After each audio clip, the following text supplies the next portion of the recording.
Участвует в арктическом форуме. Большой арктический привет.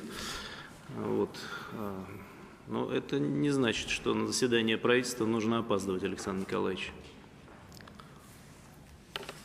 Мы вас ждали. Вот я вчера вернулся поздно очень. Я вот на месте был, а вас ждали. Нехорошо. Да, будильник себе ставьте в разные места.